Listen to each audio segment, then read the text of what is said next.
প্রবাসী ভাইয়েরা বলছিলেন যে যেই জায়গাগুলোতে ডায়াসপোরার মধ্যেও যে একটা আওয়ামীকরণ করা হয়েছে এবং সেখানে আপনারা জানেন লুটপাটের ফলে অর্থনৈতিকভাবে সবচেয়ে শক্তিশালী আওয়ামী লীগের লোকজন, তারা কিভাবে লিস্ট করে মিশনে দিয়ে প্রবাসী ভাইদেরকে বিভিন্ন বাধা বিপত্তি এবং সেবা গ্রহণে বাধার সম্মুখীন করেছেন, সেই গল্প আমি তাদের থেকে শুনেছি। আপনারা জানেন আন্দোলনের সময় একটা ক্যাম্পেইন হয়েছিল রিভার্স ব্রেন ড্রেন নিয়ে। প্যারিসে যখন সেখানকার আন্দোলনকারী শিক্ষার্থীদের সাথে আমার কথা হচ্ছিল, তারা তখন একটা প্ল্যাটফর্মও খুলেছেন যেখানে ড্যাশবোর্ড আকারে বিদেশে অধ্যয়নরত এবং বিভিন্ন বিষয়ে এক্সপার্ট আমাদের যারা আছে তাদের সিভি রয়েছে। তো আমরা এটাকে রাষ্ট্রীয়ভাবে পৃষ্ঠপোষকতা করতে চাই। যুব ক্রীড়া মন্ত্রণালয়ে আমরা একটা এমপ্লয়মেন্ট প্ল্যাটফর্ম করছি, একটা ইন্টিগ্রেটেড প্ল্যাটফর্ম।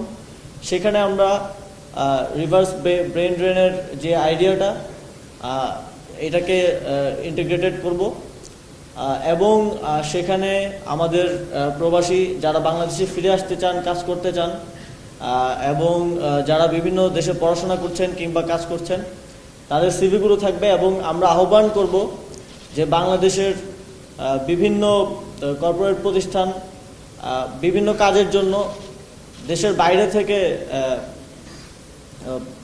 অনেককে নিয়ে আসেন, বিভিন্ন বিদেশি এক্সপার্টদেরকে নিয়ে আসেন।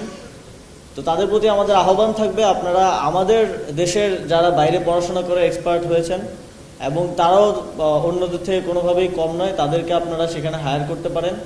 এবং সরকারি বিভিন্ন কার্যক্রমের ক্ষেত্রেও আমরা তাদেরকে হায়ার করার দিকটি বিশেষভাবে গুরুত্ব দিব।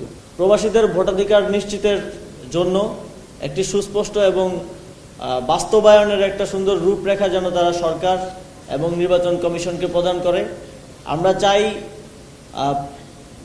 যারা দেশের অর্থনীতিতে এত গুরুত্বপূর্ণ অবদান রাখছেন, পরিবার পরিজন থেকে দূরে থেকে দেশের জন্য কাজ করে যাচ্ছেন, অক্লান্ত পরিশ্রম করে যাচ্ছেন, তারা যেন দেশ গঠনে, সরকার গঠনে সবচেয়ে গুরুত্বপূর্ণ মতামত দেওয়ার যে অধিকার, ভোটাধিকার, সেটা পান। এবং সেটা নিশ্চিত করার জন্য সরকার সর্বোচ্চ চেষ্টা করবে এবং সেই আহ্বানটা আমার থাকবে আমাদের নির্বাচন কমিশন সংস্কার কমিশনের থেকে।